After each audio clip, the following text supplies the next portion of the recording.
Abonnez-vous massivement sur Aïcha Okoko Network.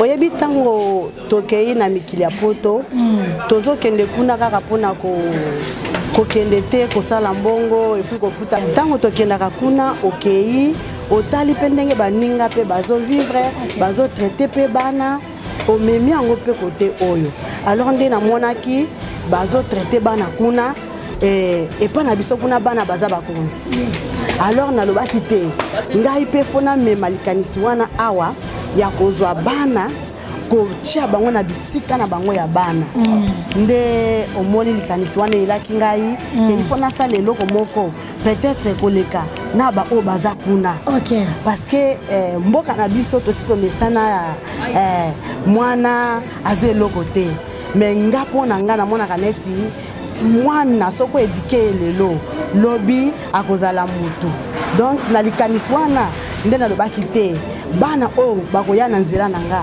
bana o nzamba kopesa nga po bana baza bénédiction mama Aïcha amen naibi bana baza bénédiction batebele bakotaka banganga pona kozwa bango mais ngai nzamba pesinga bana donc eza bénédiction nanga il faut na protéger bango. Abonnez-vous massivement sur Aïcha Okoko Network. En fait, on a découvert au-delà de la violence qu'il avait, c'est un enfant qui est très attachant. Quand on a commencé à lui donner de l'affection et on s'est rendu compte que très vite il s'est ouvert à Komobeta Solo. Samuel a bêté le solo na ye moko. Botuna été. A lobby nenga belaka, nenga babwaki. A lobby ayebi kombo papa nae, ayebi kombo maman nae. Donc ayebi place tata na ya sala.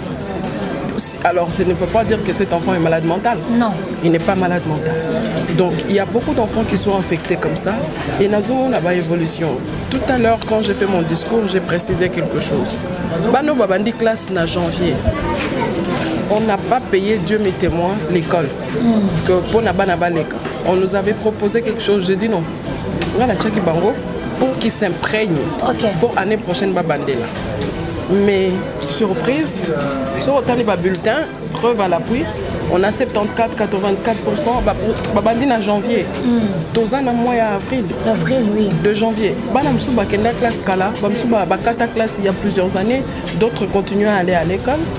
Et donc, les abana oyo va se retrouver dans la situation où bango bakana quitte parce que moi la senga ko yana mukili. Abonnez-vous massivement sur Aïcha Okoko Network. Eza facilité mais maman za maman. Ce qui azo sala achaka bana toujours na programme. Donc eloko nyonso ko sala foza na programme nango. Programme maman Karona bana ezalaki déjà programmé. Naibi déjà que tango nazo sala na Zimbongo na ibike na kolongola ndamu na tia côté pour na programme bana bazana Kinshasa soki pe na moni eloko na kosomba pour na soutenir projet oyo. Abonnez-vous massivement sur Aïcha Okoko Network. Si moi moko azana ba parents na baza vivant physico mais ba koka qui était pour moi nazala qui un peu abela qui azali m'a présenté bisoyi. Alors le banane est maintenant moins quand même. Samuel. Parce que Bissou le vivant Samuel, tu peux venir s'il peut venir. Le Samuel a été comme avocat. Donc moi, dans le niveau moko, il y a encore de l'espoir. Maman Caroline a péché espoir. Tu sais, sur le péché moi un espoir. Oui. Toujours vraiment, toujours structuré. Futur à Congo. Baron de Bako représenter Bissolo. Prochaine banane. Il y a champion, il y a champion. Ouais, network. Mais on attend comme moi. Théo Banda. Awen. Network. Awen network. C'est la champion. Naba champion. Parce que bato batela biso to benga. Ba champion. Ba champion. Naba champion. Yebisa bango ke basala skoni. Ba s'abonner. Ba vendre la biso. Ba vendre la makambo na biso, ba vendre la chaîne na biso. Chaîne ba nani? Chaîne na biso ya ba champion. Na ba champion. Mabe na yo aussi la. Ah mitenge. Comment la mangaki yo? Aïcha Okoko Network et Laura Mikolo. Nous avons AON. Nous avons Japon. AON Aïcha Okoko. Abonnez-vous massivement. Boko Sepela. Site Yangonde. Aïcha Okoko. Abonnez-vous massivement. AON Aïcha Okoko. très bien.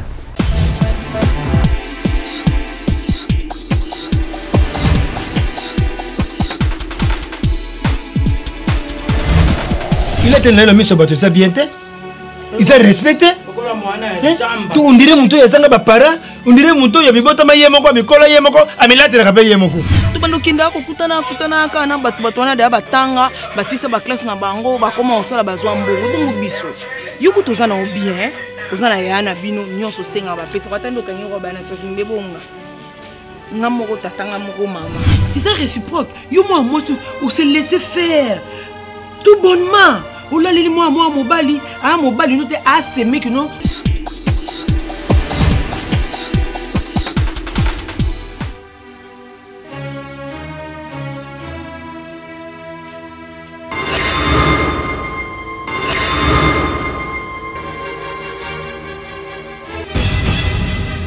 Naza biloko te. Alors tu veux dire quoi par là? C'est-à-dire ngani naza boiloko na salaka, jamais mutako ya pour stopper yango sans vie nanga. Ça il faut te le mettre en tête. On a Mickey le fait de s'accoupler avec elle, va transmettre rien. Si le connaît kangé non joto na longo na joto te. Di lundi samedi dimanche kaka loko na joto. Ya soluté le quoi caleçon. Yo okuti héritage té, tu dois faire de ton mieux à laisser les héritages pour tes héritiers.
Merci. Sans plus tarder, nous voulons faire venir la directrice pour un mot. Après, nous attendons encore Madame la fondatrice qui va arriver d'un moment à l'autre. Mais en attendant, la directrice va nous dire un mot. Tout à fait. Et nous allons poursuivre le campagne. Merci. Est-ce qu'on peut appeler?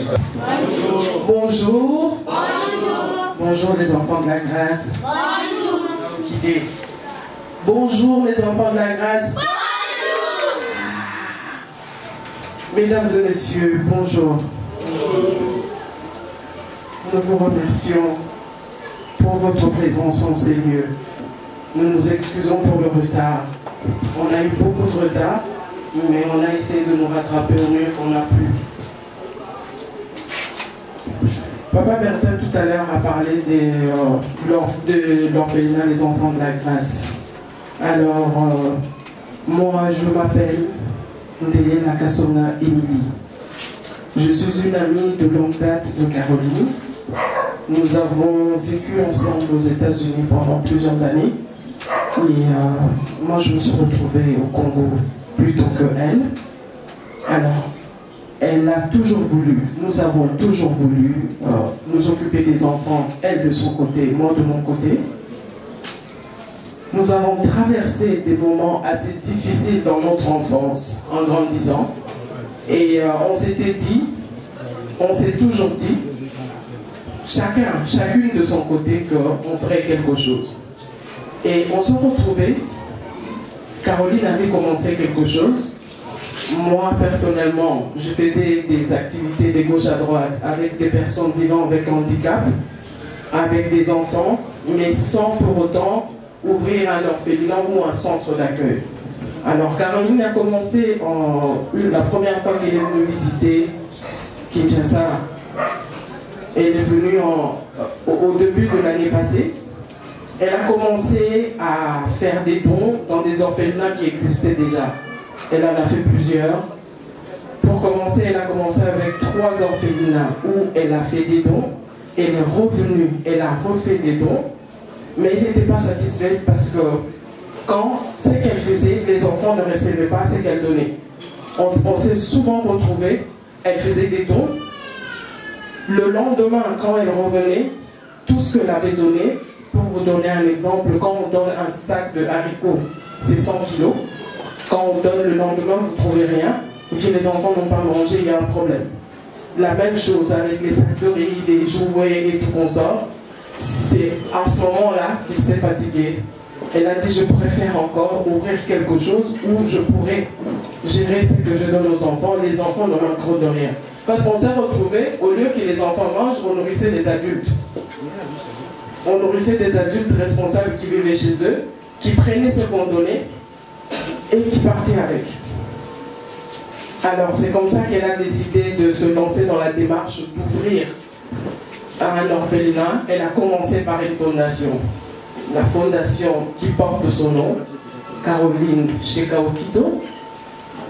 Elle pourra vous expliquer en détail la partie de sa vision, la partie de son désir.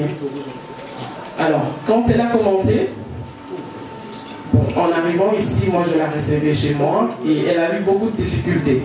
Elle avait des difficultés, ça n'avançait pas, il y avait beaucoup trop de choses. Alors je lui dis, d'accord, je vais t'aider. Et c'est là qu'on s'est lancé dans l'aventure. Et aujourd'hui, nous sommes là, en train de parler, vous et nous, et les enfants de la grâce qui sont là, devant vous. Alors, le problème ou la problématique des enfants, les enfants qui sont ici, chacun a un background, si je peux dire, ils viennent des milieux différents. Il y a ceux qui viennent de la rue, il y a ceux qui viennent de souffrir les enfants. On les traite de tous les noms des sorciers, on les traite de ce qu'on peut traiter. Les enfants se retrouvent dans la rue. Je ne sais pas si vous avez déjà, je pense que vous avez tous vu des enfants à Kinshasa dans la rue, des enfants qui dorment dehors. Mais le calvaire est tellement énorme parce qu'il n'y a pas que le fait qu'ils traînent toute la journée dehors à quémander de l'argent pour manger. Ces enfants se font violer par des adultes, par d'autres personnes. Ces enfants se font sacrifier par des personnes mal intentionnées qui cherchent du succès ou je ne sais quoi, qui les prennent. Il y a des enfants, vous avez vu Samuel danser. Samuel, c'est un enfant qui a eu des problèmes de maladie, qui se retrouvait rejeté par ses parents. C'est un enfant qui est juste malade, qui a été malade. On a pris Samuel. Au début, c'était très difficile.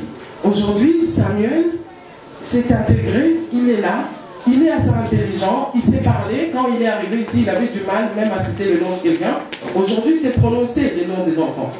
Il sait prononcer les noms de ses camarades. Donc pour nous, c'est une victoire parce qu'aujourd'hui, Samuel se sent à la maison. Il a progressé. Et nous sommes fiers de voir la progression de Samuel. C'est là que nous sommes un centre d'accueil. C'est le côté centre d'accueil parce qu'on aurait pu dire, non, on ne prend que des orphelins.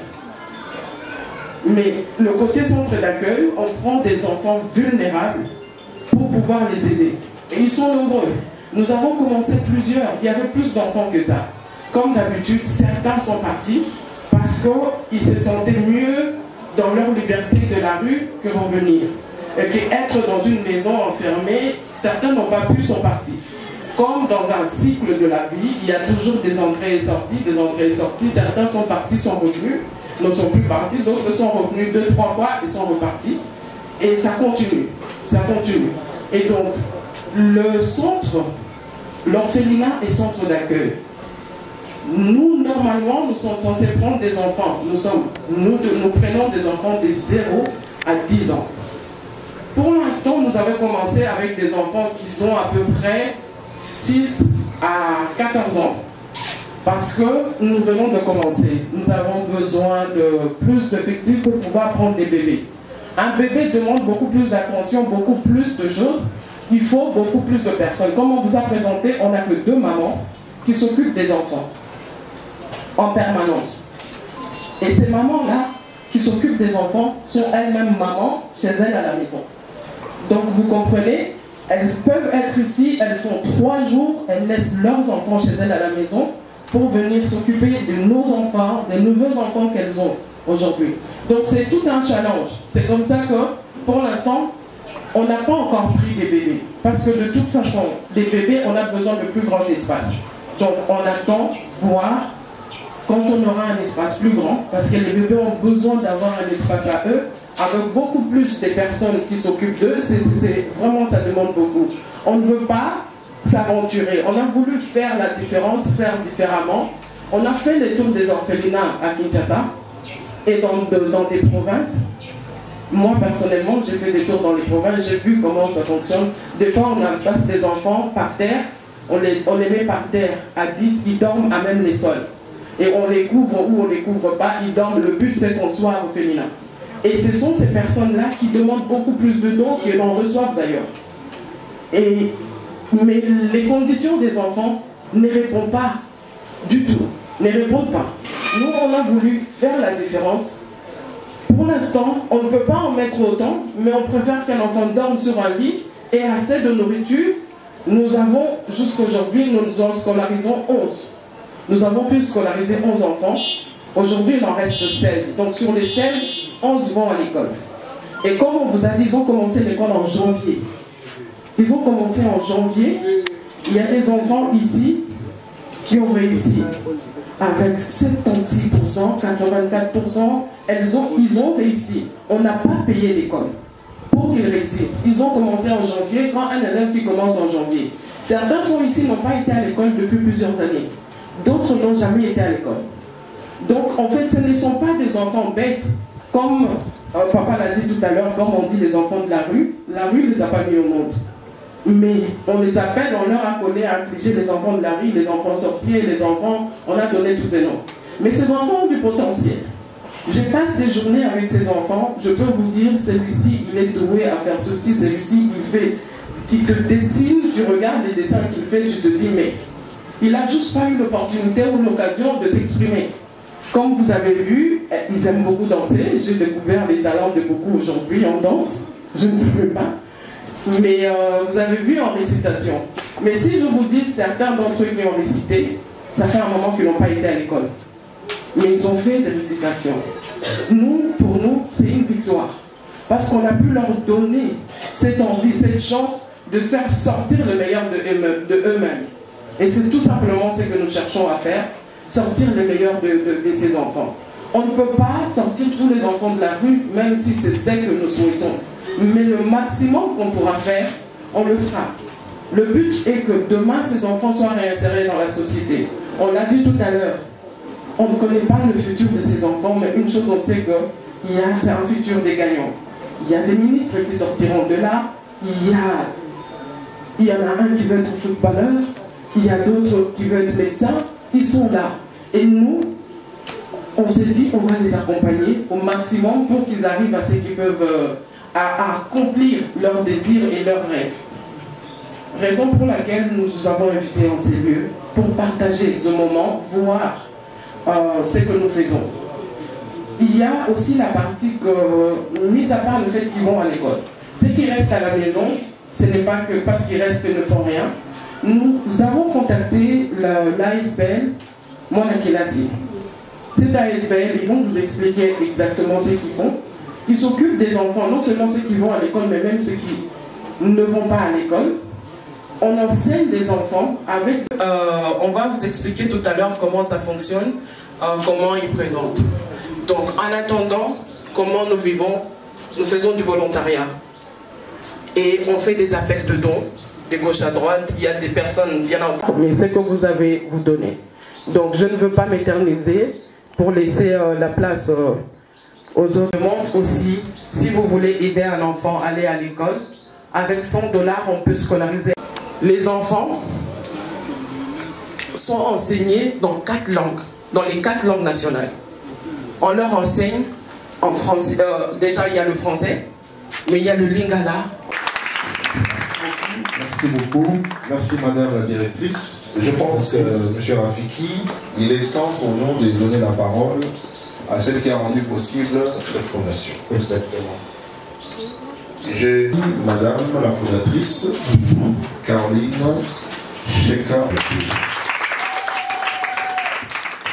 Je constate que vous avez applaudi de façon timide. Est-ce qu'on peut vraiment applaudir ça? soutenir biso.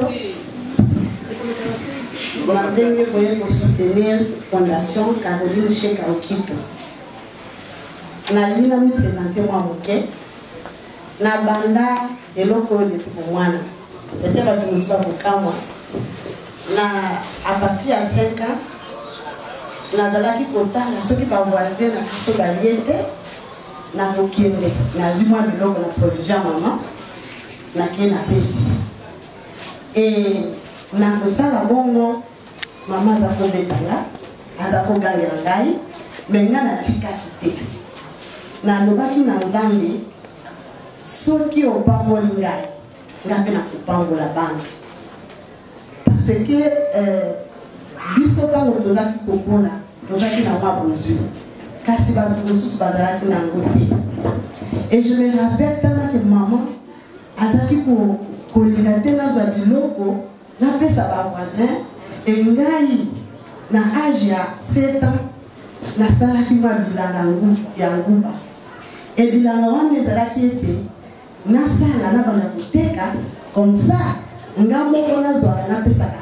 bangamarade nango bazolia te kasi na bongo ntango mpenza bapamboli ngai nakei na mikili ya poto navandaki mpe pamba te natangi ekole nasali social e nakosala social wana nazwi lisusu mwa mayele na mboka bamindele naye kobakisa kote oyo mpo na ye te nakoka mpe kosunga bana parceke na kati na bana tomonaka bana kokola surtout awa na Afrique tozonéglige batala ya bana omwana bana ebele bazalaka oyo aza na kindoki kuta mwana aza na kindoki te peut-être mayele ya bana ezalaka plus mais tozokoka komaîtrise bango te yango na likanisi wana nalobaki te nga na kovanda pamba te il faut nasala quelque chose e nayaki nataki na baofelinao nakendeki namonaki ke condition na bango ya kovivre eyalaki malamu te na bongo nga moko nazwaki likanisi na bandeko elongo tofungoli ofelina e na kati ya kofungola ngo nzambe mpe atiki biso te azali kopambola biso bomoni ndenge bana baza lisengo e bana oyo nazwaka bango lokola bana oyo nga na boti e na kati ya likanisi oyo lisusu ezalaki comme vision ezalaki ya nzambe nga na boti bana 4 naza na mibali 3 mwasi moko etango bazali kopesa nga rapport ke madame toza na bagarçon ke bana basi na komprenaki deja appel na ngai mpo nzambe alakisaki ngai bana mibali batelemi na bamashete alakisi nga 2 fois sikoyo nazali komituna bana batelemi na bamashete boye mpo na nini et après naye comprendre que nous avons besoin de la puissance comme on les appelle les chégués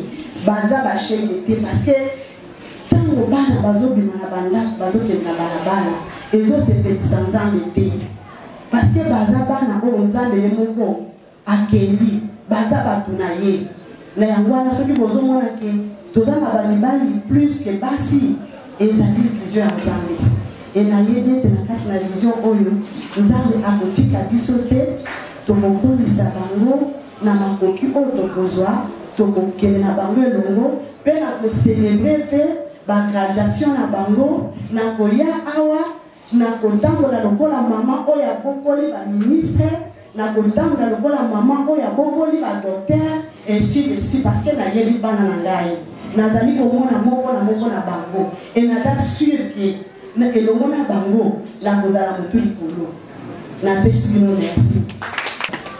Dénommé Mwana Kelasi, nous créons plusieurs concepts et projets, notamment dans les écoles et en dehors des écoles, pour en fait créer l'enfant congolais de demain dans son être, dans son savoir, dans son savoir-faire aussi. Parce que notamment, nous avons compris qu'il y a assez d'insuffisance dans notre programme national d'enseignement.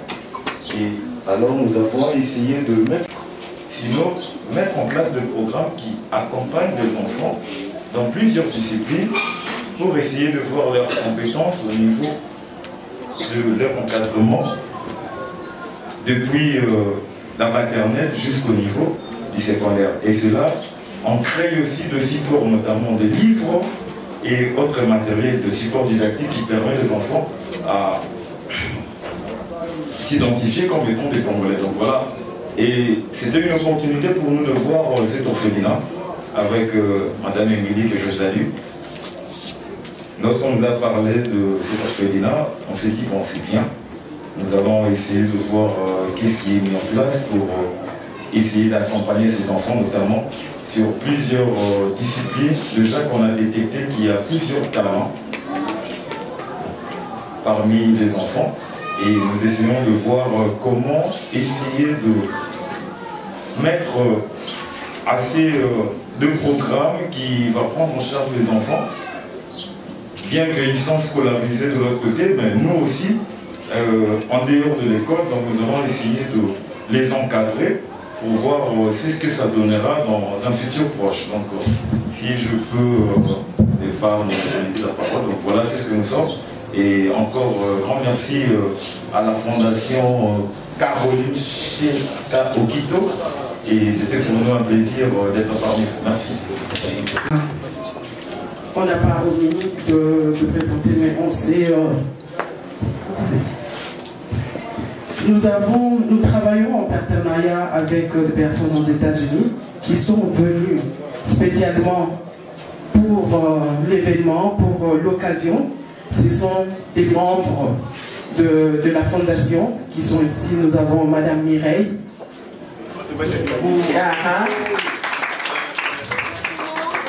Nous avons Madame Pélagie. Ils sont venus spécialement pour nous. Et donc, ils sont venus des États-Unis exprès, qui sont partis de la fondation Caroline Okito, qui sont là les jours de ces années. C'est pourquoi l'organisation avait prévu le aussi c'est un tour échangé batterie. On a très très bien. Je pense que notre service, il y a protocole, il y a une section de ça, parce que pour 5 mois, rafraîchissement pour la mission, tombe les pétroliers. Kasi batu baye retard bakolia président na moi retard mingi et puis balobi tokosala yango tokolia selon ordre alphabétique ya prénom na biso tokala na badela tina bazakari juste échanger bato mosusu nde bachangeaka prénom komona ezala nango zakari mais naka mpe alpha na quartier. Ah non, c'est pas ça. Je disais fondation. Fondation. Non, j'ai rien entendu. Je disais fondation. Fondation. Internationale. Internationale. Des enfants. Des enfants. De la grâce. De la grâce. Non, ce n'est pas tout. On y va encore. En anglais, international. International. Children. Children. Of Grace. Of Grace. Foundation. Foundation. Non, acclamé pour les enfants. Non, mais ils ont du talent. Ils ont vraiment du potentiel, c'est vraiment une très bonne chose. Ainsi, je permets au budget et nous allons nous soumettre au programme avec le protocole.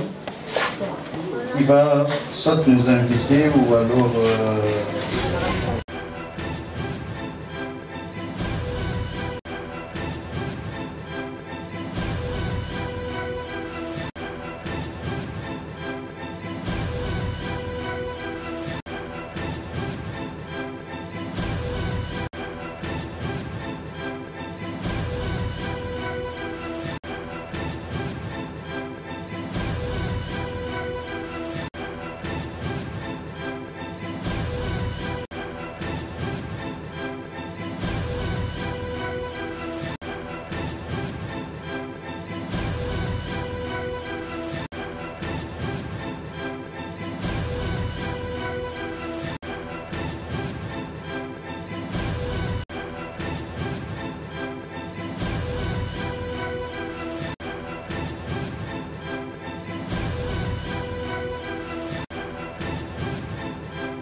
politico-administratif de Bourgoumès, mais ça dit que Aza empêché, a commis à Wade, chef de service social oyo topesaka makambo na biso nyonso mpa na ye ye mpe ya comité mais au moins na quartier Lubudi tozali na chef de quartier Lubudi papa okotelema toyamba mokonzi ya l'État na maboko s'il vous plaît. Ok. C'est papa ça va le tambour là-bas.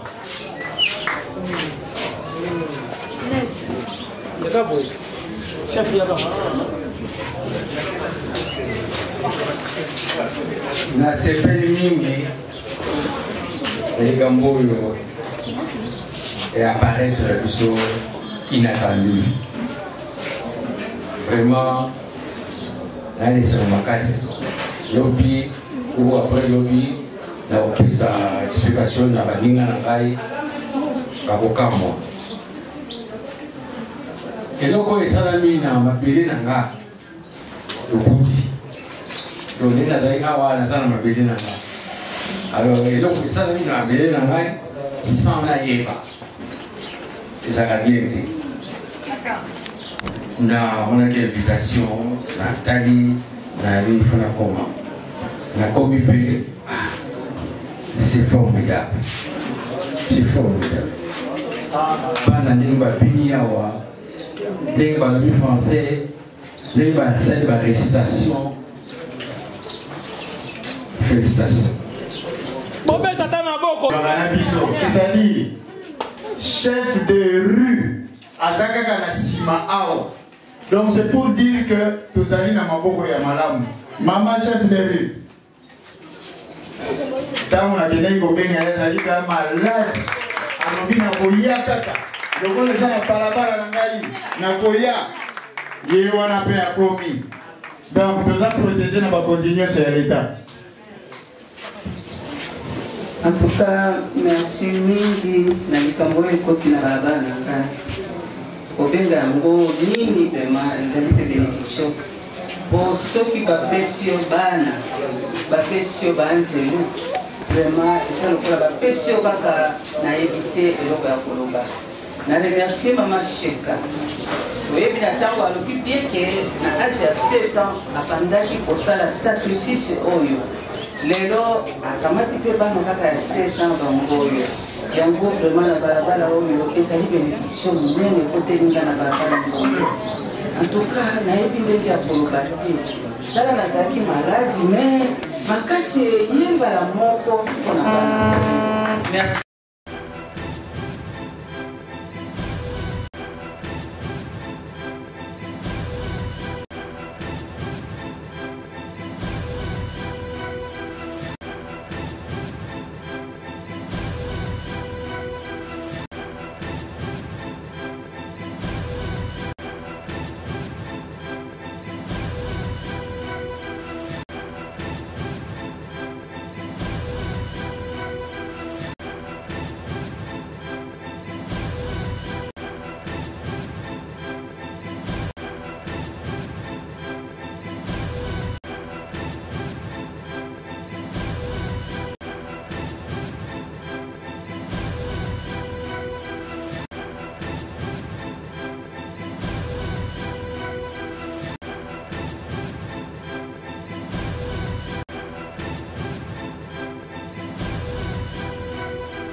Mbote de partout, beaucoup de la mission dans le monde entier, dans le AON, Aïcha Coco Network. Merci de m'abonner à la biso, besoin de Kinshasa, besoin de ma province, besoin de Mikila Poto, un peu partout, partout. Ovana, merci na appel Nabino. Merci na conseil Nabino. Merci parce que vous êtes toujours pour nous accompagner projet mon nous les alliés Awen. Vous voyez qu'il y a une ambiance totale. Vous réunir Awa comment bana baza béni na fondation Caroline Sheka au Quito. Donc tout ça en abondal, tout retient une ambiance ndengeli qui bon on est en train d'aller dans le bel qui n'apporte que tu es si ka bénédiction ezali mais nazana yimna baza ebeli na yebi bango tout au baza awa bako se présenter moko na moko poto yeba na biso na bino to découvrir les sons tous sur nango parce que tout le monde le bana baza béni bonne éducation bien bana bazo yeba bazo quand même mesure kotanga anglais kotanga peu français ko interpréter bandi mon français et ça biso ma super bien mais bato basanga na plateau ngana yebi bango mais na kosenga na bango ba se présenter moko pour biso pe na bino pe bo découvrir bango mbote maman Aïcha. Mais on s'est présenté pour Balandina Bisso ya Awen, on va recevoir partout le monde entier. Kombo nanga Caroline Sheka au Quito, na uti États-Unis, précisément à New York. À New York. OK.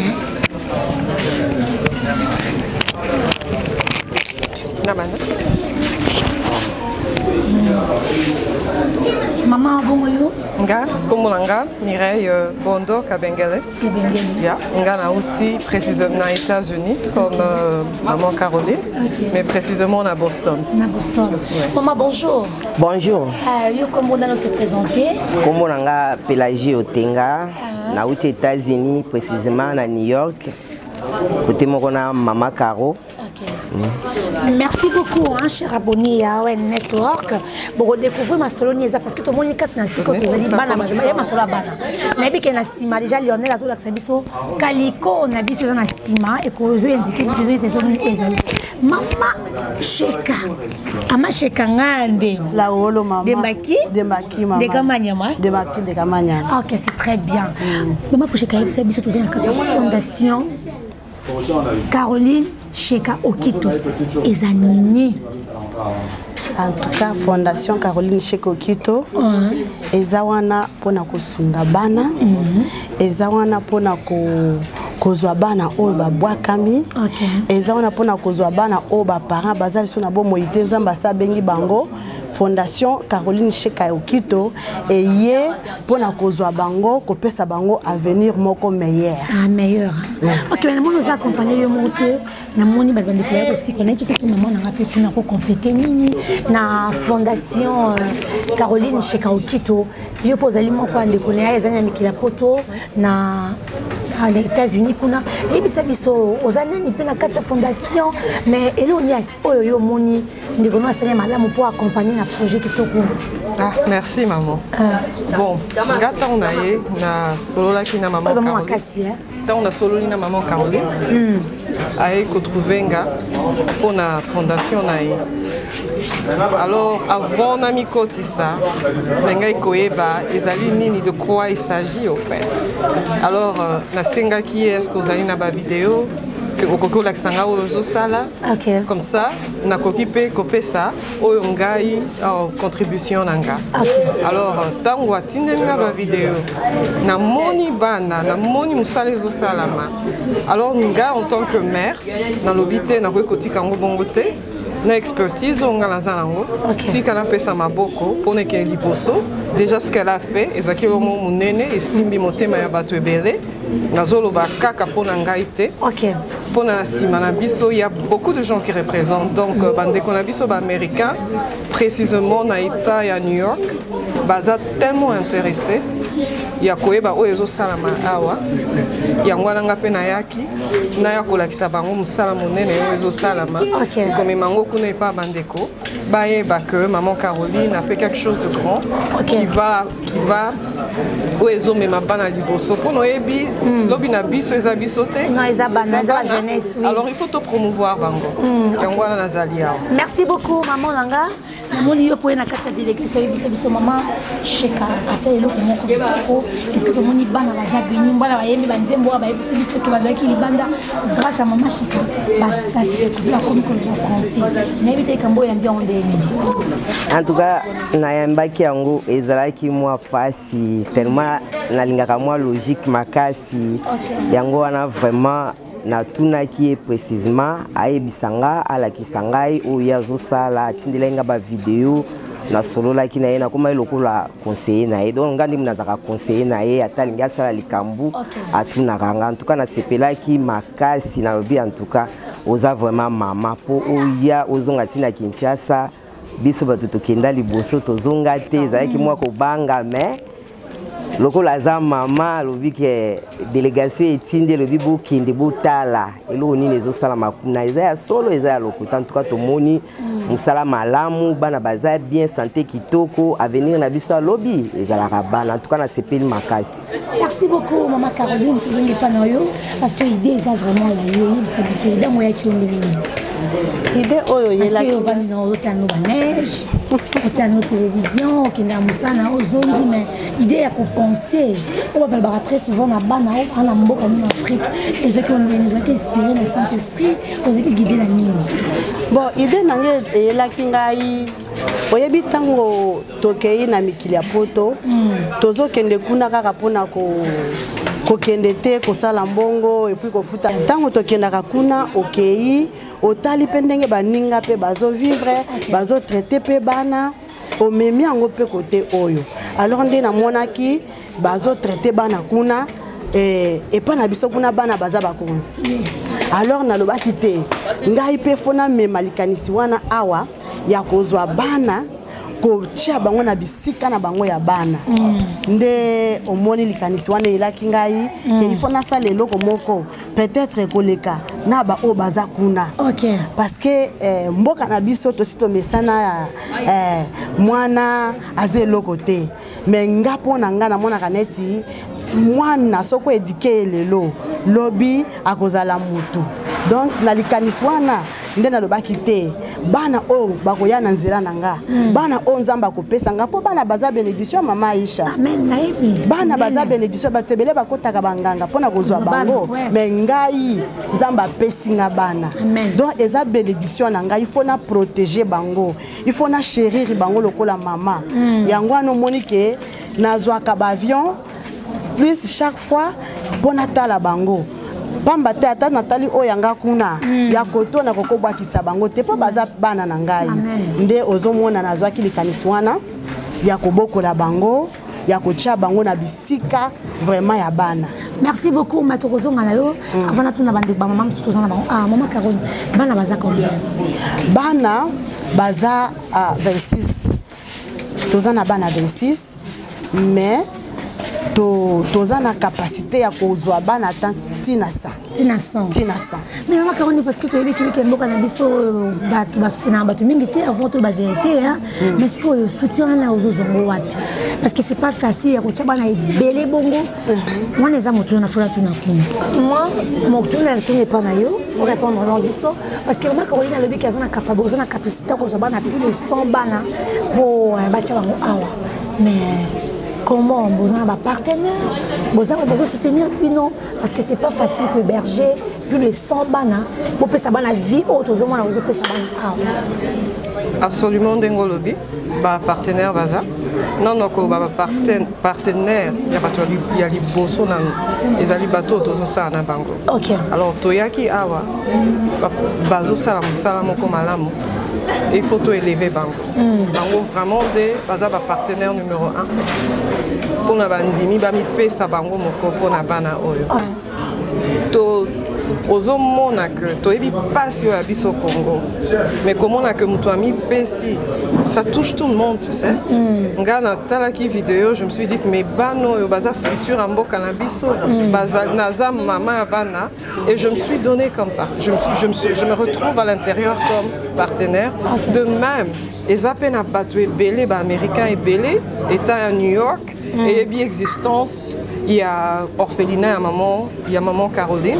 Alors bah mi PCP et c'est quelque chose d'une totale vision. Et loco estinda qui va partenaire bah il y a des visions et à maman Caroline. Namusala nae qui est en train d'être bien fait et elle a pu projeter ça et Batou Bandimi et c'est pour cela on est certain que elle sera même de aider Banasson. Ok, merci. Oui. Projet Mounene, oh, vraiment, vous êtes des femmes à féliciter.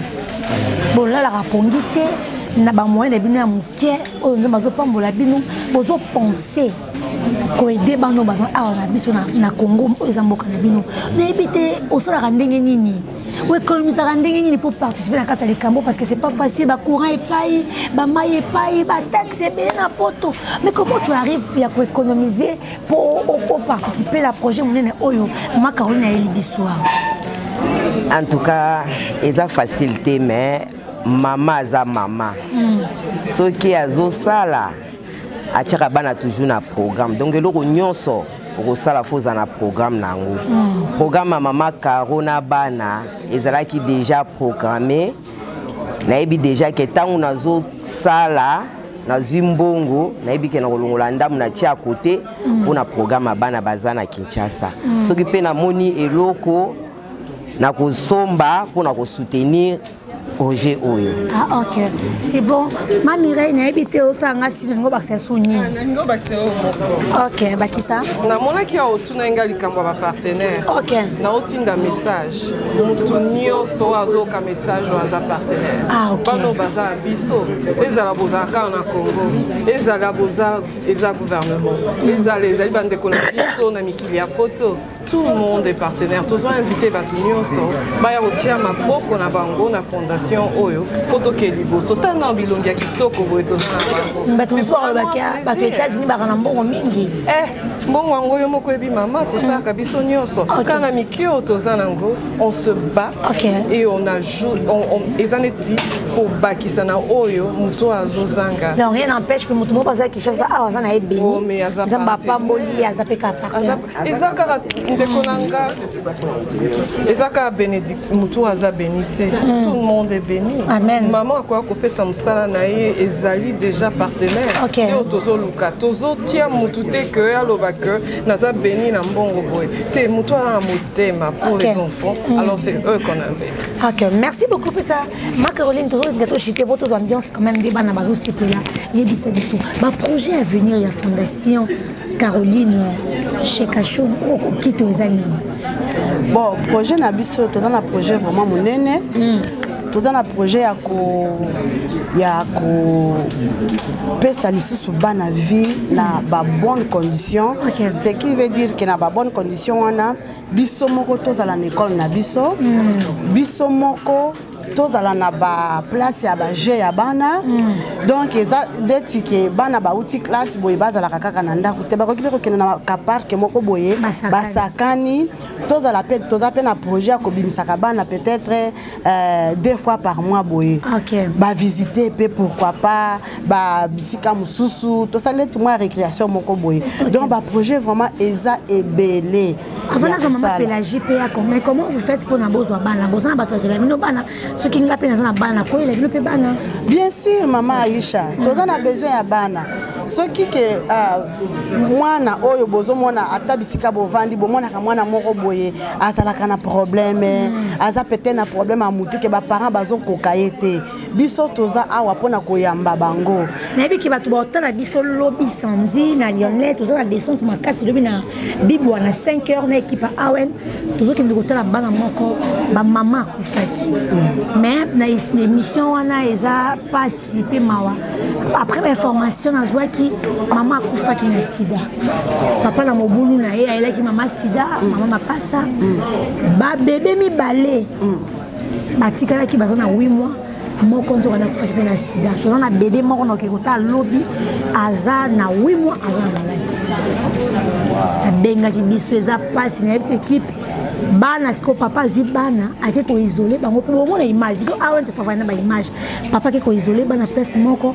mona moko ya 11 na mona moko ya 8 ans azola na baleki ni ya 4 ans 6 ans bazola libanda siko et si on a gagné comme ça l'émission ne bazo bazaki mwana wana ya muke wana ya 8 ans après c'est donc papa ya mona naki maman koko na moi si akoki na charge te akimi asubeli bana bazola ya libanda en tout cas, je penza na sona famille wana ceux qui baza d'accord ma Caroline elle est déjà na maman bozawa ma Mireille ma Caroline ma Pélagie ceux qui moyen bo récupérer ta bango nanu bavana ebi ki bato bakotala émission bakomona ngo lobi bakolobi na ntongo tokeli quand même est-ce baka bongo mpe bino mpe boko récupérer yango bien sûr maman nde baka tozoluka bana baya toza vraiment na besoin bana bazala vraiment bisika ya bien nde souci toza nango bana wana mama ishanga moko na kozela bango na maboko mibale mpe na koyamba bango malamu amen donc nazozela bango vraiment maman parce que ya bébé wana aza gravement malade ya lipasa mosusu akufaki année passée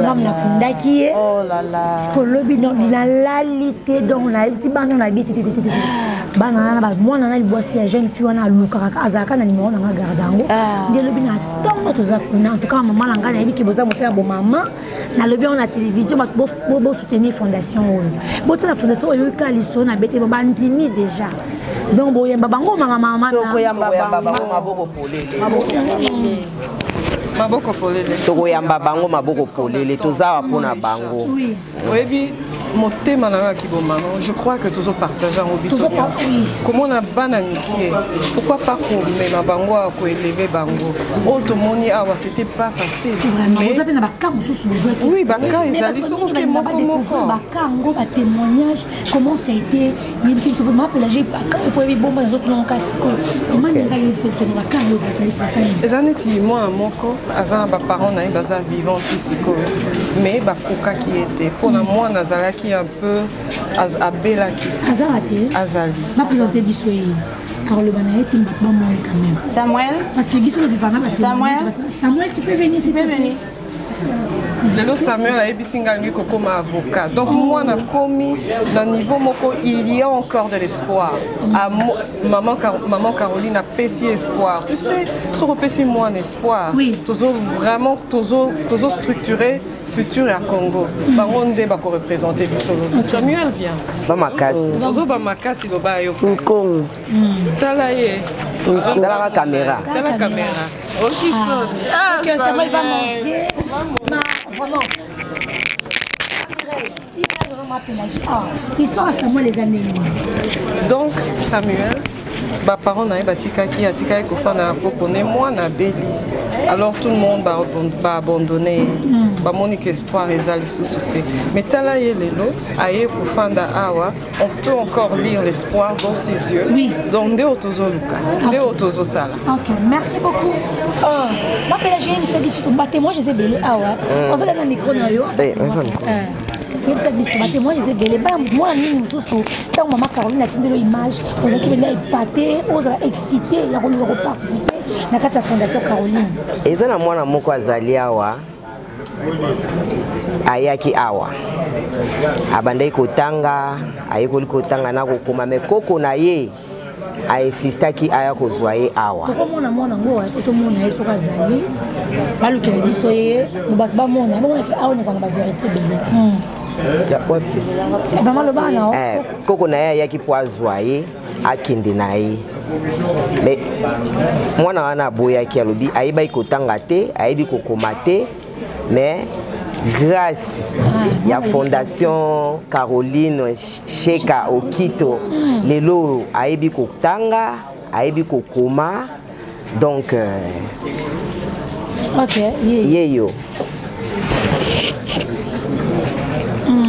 maman kokanja moi histoire wana bato bayoka donc yende koko na kozwa yende koko na alingaki aya kozwa ye po akende na ye mais aboyaki alobi awa place ya vandi azoyekola kotanga na kokoma aza na posa te azonga pa koko na ye asala eloko te avanda kaka ndenge wana asepeli na ye azala ne awa akontinue betide na ye lobi na ye aozalaka mutu oboyo ozonga koko kwani yo moyebisa biso awozonga kotala koko puke koko na fande pa na ye asala eloko te mwasi na ye asala maka moko anokolanga yango naza libanda na mobali koko wana abengana ngai abengani ngai nsima nango na aye naye koluka bisika na ye omwa fondation na kasi na ye naye nakota na pabe ayeta yebisi ngai kende oyo alobi na ntongo na elobi na ntongo tokota na yebisi akotisi ngai yanso mpe nakomi mokoma tofandika boye koko wana yo aya azwa ngai nayebisi etenga na kepa na yo te po kepa na yo nasalaki lo otenga na tikala nga Ok, merci beaucoup, maman, continue. Hein. Donc, le témoignage, c'est vraiment ébélé. Témoignage, c'est ébélé. Pour Banapi, c'est ébélé. Moi, on a pu un témoignage, vraiment. En tout cas, welcome. Tozo ya baba na nyonso. Maboko eza polé les portes eza refungwama. Donc c'est par rapport à tous ces témoignages, on est vraiment excité pour participer. Mais comment on a pas la ligne aux herbes, on a début jusqu'à aujourd'hui, on a promis. En tout cas, nazo sepela mingi vraiment nazo mi lobela penza directrice azo sala musala malamu, ba travailler nyonso to bazo travailler en tout cas ba sala musala malamu po bango nyonso to baza ini bazo sala momoko. Nde vraiment yango sepeli singa makasi na ko mona boye. Nane sengo makasi tina ozonga na ibi déjà tango nazo ya deuxième tour makamba malonga. OK, merci beaucoup hein na moto comme sous 3 bato mona ki wana zaki maman Mireille à télévision muke mais ça fait maman muso se présenter et puis balandi ya Awen. Bonjour maman Manga. Bonjour maman. Pesa bato mbote na hôtel mokili mobimba hôtel na Mbujimai hôtel na Kananga hôtel na Loja hôtel partout. Ça va mbote na kitete là. Na kitete à lingala kaka po bato ya tribalisme. Na lingala donc mbote na biso nyonso. On se présenter aux amis de la fondation. Nganaza madame Émilie Ndelela. Directrice de la fondation Les Enfants de la Grâce, donc Caroline Cheka Okito. Oh, les Enfants de la Grâce. Les Enfants de la Grâce, c'est ça, Orphelina. Orphelina. Voilà, fondation, Eza Caroline Cheka Okito. Eza fondation. Fondation, ils ont englobé Biloko Ebele. Ok. Donc, pour l'instant, Tobandina, nous, na Orphelina. Nganaza directrice, il y a Orphelina. Après Orphelina, Toroki Kofungola centre de santé, Toroki Fungola. Comme on s'occupe des personnes fragiles, maman par exemple, des filles mères, maman qui se retrouvent, même des femmes veuves qui se retrouvent dans des situations de détresse, nabana, mingi momo bomona ba maman, nabana nanzela, bazot talengana parce que bazangi aide bazangi. Nous sommes appelés à aider ces genres de personnes fragiles. Donc, mais on ne se limitera pas qu'aux femmes. On peut aider aussi. Il y a des hommes qui se retrouvent aussi dans ce genre de situations.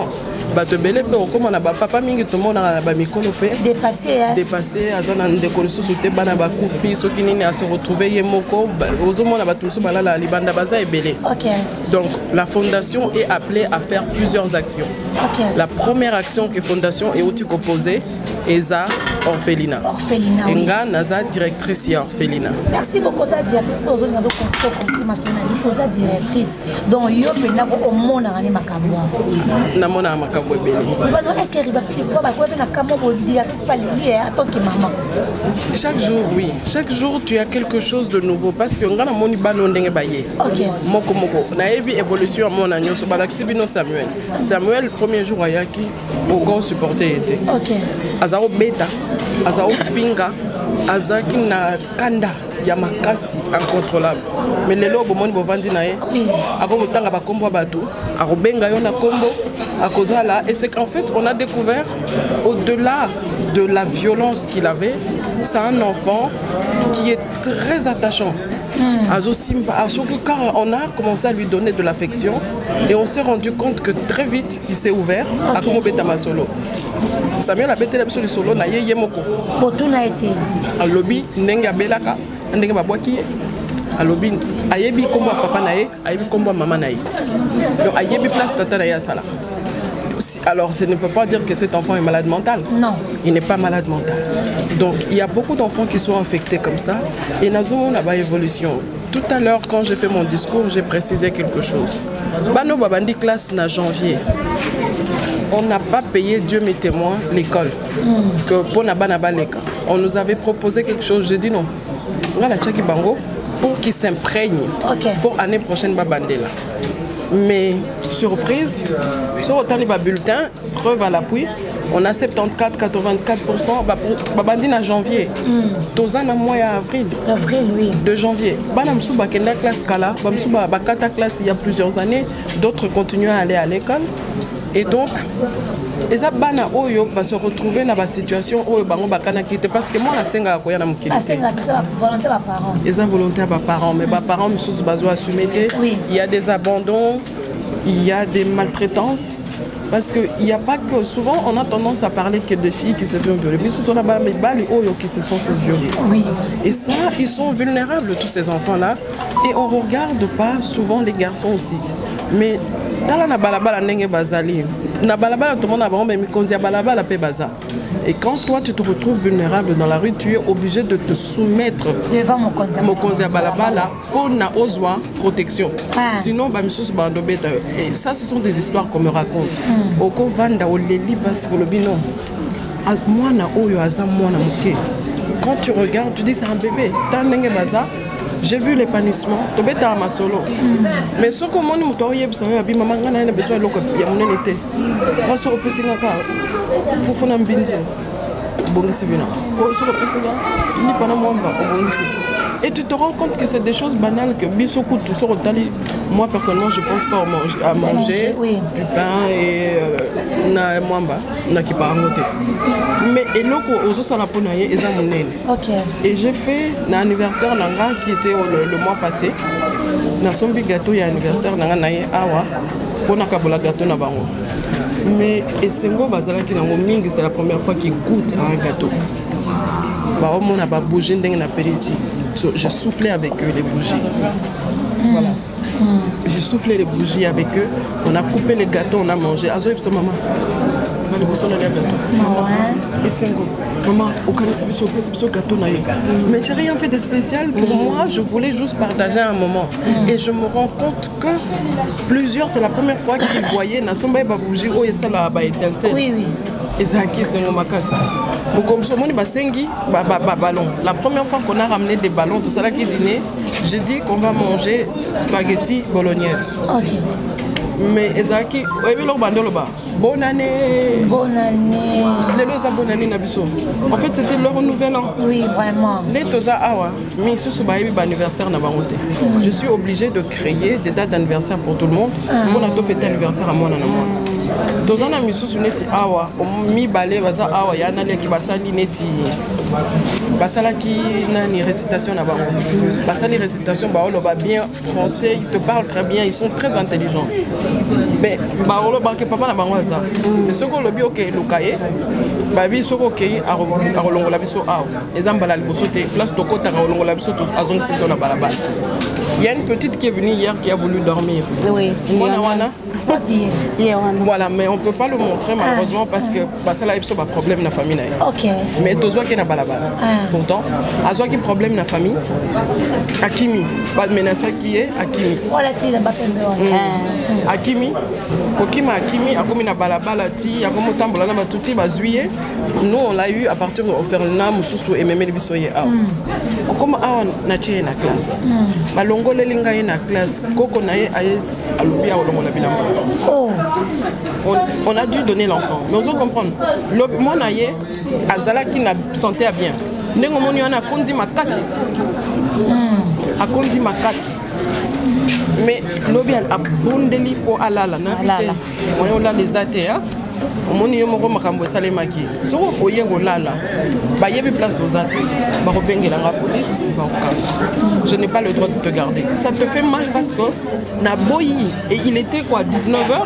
Je lui ai dit tu dois rentrer 19h. À Tamboli j'ai obligé un adulte à l'accompagner pour na zonga. Ça te fait mal parce que à mon amoké vraiment boyi azana posa tikala. Elle est là mais je n'ai pas le choix.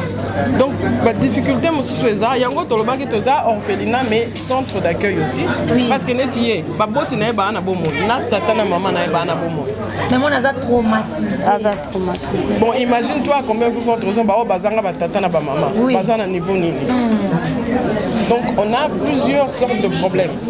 Il y a des enfants vulnérables et leur mingi to sala attention c'est la psychologie de l'enfant. Moi na mo neti awazali na otanga ete azala ki soka lati elamba nazo mona soka lati azobenda bilamba azozipa nabi ozobebisa elamba poni ozobenda benda habité na lingite ke babenga ngandumba.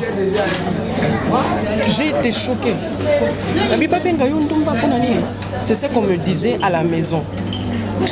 Naba ndeko ya tata na ye bakoko na ye azali yo moni malo bamso to lobaka yo ozofinga mwana yo ozala ndumba yo ozala boye. Traumatiser moi. Et traumatiser moi. Et moi, on a gardé en gros. Et à comme Kobanga, Babenga Ndumba, à comme Kobanga, à comme Ndumba. La plus grosse peur qu'elle avait, à comme Ndumba. Parce que Balobi n'a ya au coma. Et on ne se rend même pas compte des bêtes choses qu'on dit souvent aux enfants. Ataï aux ofinga moana, et souvent, on a ce genre de problème. Et ça n'a pas de Gilbert a pleuré sérieusement ce jour-là. Kokonaye, Moutoye, Kokonaye a la lobby, ok. Je préfère que vous le gardiez. Il a l'air même mieux ici que Nakendenaye, parce que son Nakendenaye, il pleure déjà, il ne veut pas partir. Et il est resté. Naye Gotunaye à lobby. Maman, Nazoye Kotanga, Nazoye Kolokoma. Kuna Nasala Ani Nakenda Lukambo, on a dit ça Baronanda. Vraiment. Et il après, Mémeli Bango. Et Bilo Mingi Bomo na bala na balabala. Exactement que mes parents na bango bakufi. Mes parents mutu baoti na bango bakesenga mbongo. Parce que quand tu vois un enfant demander, tu as pitié, tu donnes. Oui. Quand c'est un adulte, tu ne donnes pas. Alors c'est comme ça qu'aujourd'hui les adultes, les parents utilisent les enfants pour mendier. C'est ça. Parce qu'ils trouvent que c'est plus facile, c'est plus accessible. Et Mingi Mingi va traîner na banani, mais avec les autres enfants qu'on appelle de la rue, je n'aime pas ce nom-là, quand on dit les enfants de la rue n'a pas de matrice, la rue ne met pas un enfant au monde. Vraiment. Donc moi, maman, la rue n'est pas maman à Moutou, n'est pas papa à Moutou. Ce n'est pas des enfants de la rue, c'est des enfants de quelqu'un qui traîne dans la rue. Oui. Donc on doit même changer la façon dont on parle. C'est ça. Et il y a tout le temps, surtout moi, on a balabala directement. On a balabala. Et on se retrouve souvent des conclusions. On a tendance à tirer des conclusions et belles. Ce que mon état, moi, je suis maman. Na tuni soko zane loka olia te na journée mobima soko na abi mama e mo na ndota la be mama mo ko zoteka na ibi atalinga na bandimba na lia kaka. Mais il n'a pas 10 ans. Oh, il n'a pas 10 ans.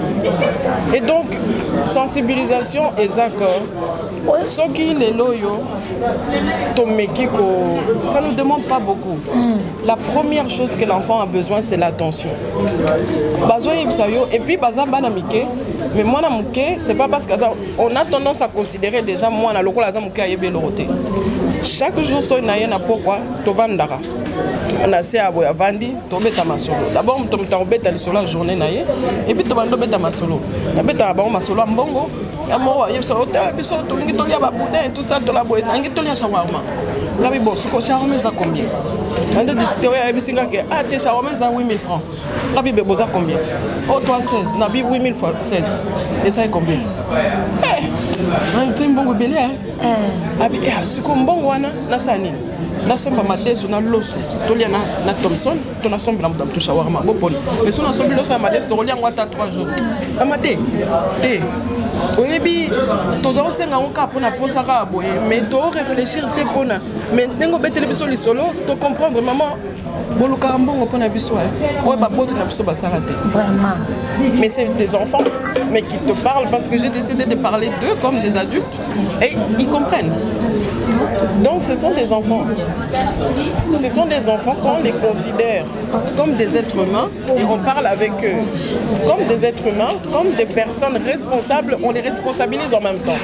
Les ils sont responsables aussi de chaque chose. Basala musala awa, oyo, na donc basala bachara bilon na mesa. Basani. Oh, monsieur Soba, si baro ba kolongola. En fait, on les apprend aussi la vie. On leur apprend à vivre dans la société. Demain, ils sont appelés à vivre dans la société. Comme on a dit, on a des futurs ministres ici. On ne connaît pas. Lobby à moi, on a évité. Il y a Moutounion, Sobaseka, Moutouté pour Nazangi. C'est ça. Ce qu'on voit qui moi, on a lobby comme ministre. Au Rozongo, lobby à Zalara Yanga. En tout cas, merci beaucoup, directrice. Tu comprends que vraiment, on a vraiment beaucoup à dire. Et qu'on a tout est belé, surtout côté de l'éducation à Pana, parce que même nous, les parents, il y a certaines choses qui sont baraties. Même être ton arbre émission, toi apprendras toujours. Quand on dit que tout le monde sentit qu'elle a un peu levé par réflexion, même la salle, en tout cas, tu rezones de l'eau vraiment. Bisous, tu as la caméra, tu as un peu passé à la journée. Mais journée là-bas, on a la tongo, on a la caméra cachée, et puis après, tu diffuses. Merci beaucoup. Merci beaucoup. Rappelez-moi tout comme on a un numéro de téléphone, même si vous avez contacté Bino. Alors, comme on a Ndelela Émilie, on a contacté sur la page Facebook les enfants de la grâce. Il y a orphelinat les enfants de la grâce. Beaucoup de la message na page Facebook beaucoup de personnes me contactent par Facebook. Beaucoup de Ndelela Kasonga et Zangai. Numéro de téléphone c'est 0852 540 090. Je pense que c'est 085. Donc 852 540 090. Donc, le numéro Moussousou, Yango Ezali Awa. Donc, Boki Kobenga, on a visité, on demande de prendre rendez-vous pour ne pas venir à l'improviste. Nous, on protège les enfants. Alors, on ne veut pas que les gens viennent juste comme ça parce qu'ils viennent filmer, voir et tout. On prépare tout ça parce que après tout, on ne peut pas diffuser juste comme ça tout le temps les images des enfants. Donc ça c'est un. De deux, ça nous permet de vous prendre un rendez-vous, de vous préparer pour venir et qu'un responsable soit là pour vous expliquer. Parce que des fois ils sont dans des activités aussi. Pour ne pas perturber, on demande quand même de prendre rendez-vous. Comme ça, ça nous permet de vous programmer pour les visites et tout ça. Merci beaucoup, directeur. Merci beaucoup. Je pense que Awen reviendra vers vous. Aussi, si ma sonneur Soman, il est aussi d'ici. Hein? Ok. Merci beaucoup, Maman Caroline Tokomi Nasuka. Maman Pélagie, il y a un mot pour l'émission Lélo. En tout cas, émission Lélo, na sepeli makasi, comme on a Aïcha Okoko, face à face. Bon, on a la télé, Lélo na monio, en tout cas, émission Kitoko, na sepeli makasi mbalasi manakomona. Merci Pepo Ye, en tout cas, na sepeli vraiment. Ok, merci. Moi, Caroline, aussi, si ma soeur Nabiso, sous un message m'ont passé pour la compte de la fondation, pour me dire, ça expliquer, c'est mon macambébélé, c'est mon battement qui va t'amailler, va comprendre. Sous un message, moi, ma case, ça fait un monde entier pour la base. On a un projet aux la fondation. En tout cas, message naza nango ezake batu vraiment ba soutenir biso na vision oyo tokende liboso. Tozo senga kaka te batu apoto ata awa na Congo. Nayebi ke Nzambe tango apambolaka partout. Ata na gouvernement, ata muto ya kozala touché. Aya asalisa biso pona ete eloko ekende liboso. Vraiment, nazo senga kali sunge pa bandeko. Merci beaucoup. Merci beaucoup, Mami. Bilobanga Asuka, Nenga qui remercie Nano Aïcha. Merci. Ndenga Eliawa, c'est vraiment un plaisir. Merci. C'est un honneur pour Nabiso. Merci beaucoup. Nenga qui peut remercier Batunyo so Obaye Awa pour soutenir fondation Oyo. Oeza Eloko Moko ya Nzambe, na Eloko ya Batunyo so.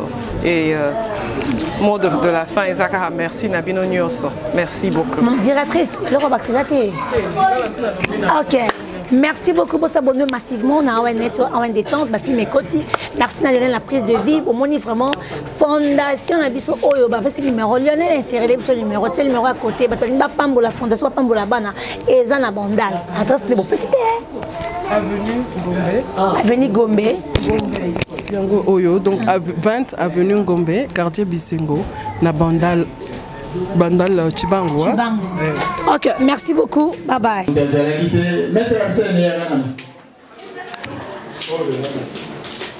Hier, le président qui va tenir son Sophie, Azalaki, Nabakous, ceci, cela. Maître Arsène Moulumba, hier Azali, superviseur et orphelinat. Un mot? Bonjour à tous. Mieux vaut tard que jamais.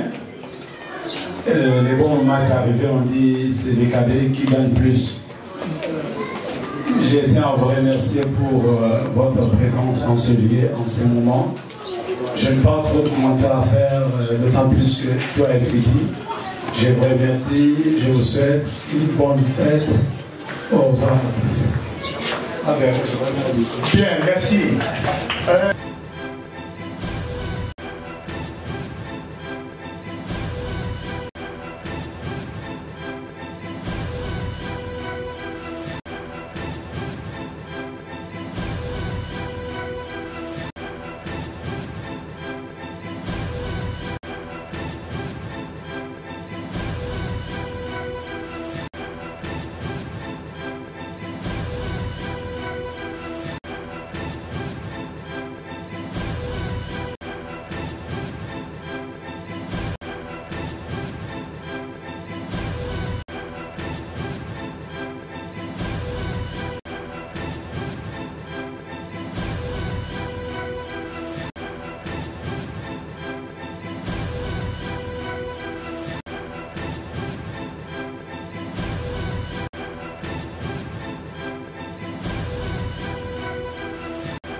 prochaine banani. Ya ba champion, na ba champion. Ouais, network, eza chaîne. Mimi na kokase note.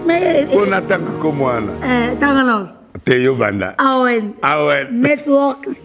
Network. Chaîne ba champion. Na ba champion. Parce que bato batela biso to benga. Ba champion. Ba champion. Na ba champion. Yebisa bango ke basala skoni. Ba s'abonner. Ba vendre la biso. Ba vendre la makambo na biso, ba vendre la chaîne na biso. Chaîne ba nani? Chaîne na biso ya ba champion. Na ba champion. Mabe na yo aussi la. Mitenge. Comment la mangaki yo? Aisha Okoko Network et le roi Mikolo. Nous sommes AON. Nous sommes au Japon. AON, Aisha Okoko. Abonnez-vous massivement. Boko Sepela. Site Yangonde. Aisha Okoko. Abonnez-vous massivement. AON, Aisha Okoko. Très bien.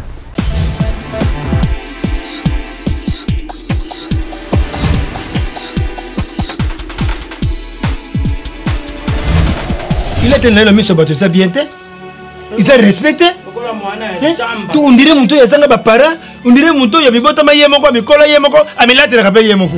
Tu bando kinda ko kutana kana batwana da batanga, basisa ba classe na bango, ba koma osala bazwa mbogo ndungu biso. Yuko tozana o bien, tozana yana bino nyonso senga ba pesa batando kanyo ba na sasa mbebonga. Ngamoko tatanga moko mama. C'est réciproque. Yo moi on se laisser faire. Tout bonnement. Oh là, moi, mobali. Ah, mobali, nous t'es assez, mais que non.